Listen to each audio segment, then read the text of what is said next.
When I was young, I grew up with what's called the medical model of illness, and that taught me that any time there was someone who had behavior that was problematic, that they probably had what we might call a mental illness, or they were just a bad young'un. As I grew up and began to pursue my own health, I discovered that this whole notion of something about the medical model, that it was a problem with my brain or a problem with somebody else's brain if they couldn't behave or function the way we wanted them to.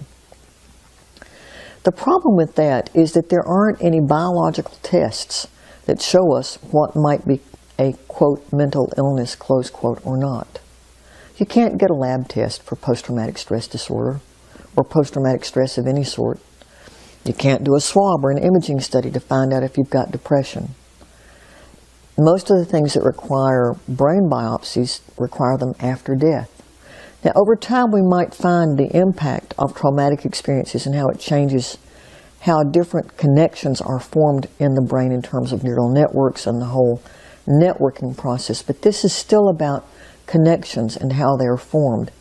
I came to believe in a state-dependent learning model that talks about developmental processes. For example, because I had physical disabilities when I was a child that caused my joints to dislocate, they still do, but I've had a lot of experience dealing with it by now.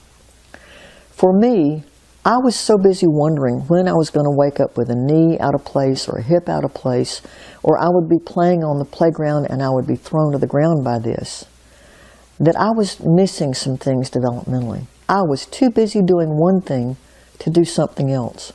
If you think about youth in foster care, they have some of the same kind of experience. Something really difficult happened that caused them to be unable to stay at home.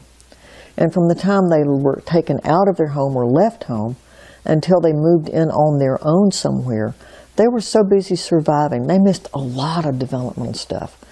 How people act in different social situations, how to get the things that we need and want with behavior that's more comfortable for everybody, how to catch, as my mother might say, more flies with honey than you do with vinegar. It doesn't matter who you are, and it doesn't matter what your experiences have been. If you've been so overwhelmed by something that happened to you at any age that you couldn't pay attention to other things, then the developmental model of this thing that we call mental illness, or the ways in which we are unable to cope, might be more effective than looking at a brain-based model of mental illness for you. Here's another reason I think that's so important. And of course, over time I could be proven wrong.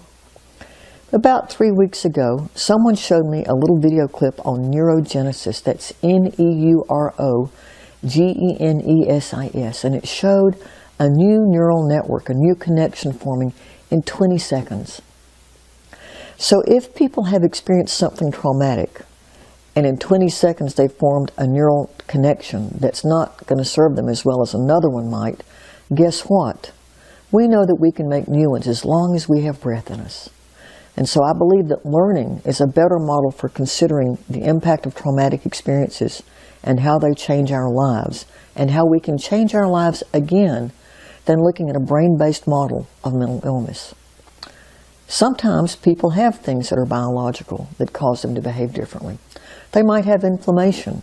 A great book to look at this is called Brain on Fire. They might have a form of encephalitis. They could have syphilitic lesions. They could have other things that cause them to behave in ways that are really uncomfortable and off-putting. They could have all kinds of toxic chemical buildups that we know about. But those are neurological problems. Those are not the things we call mental illness, even though the symptoms cross over.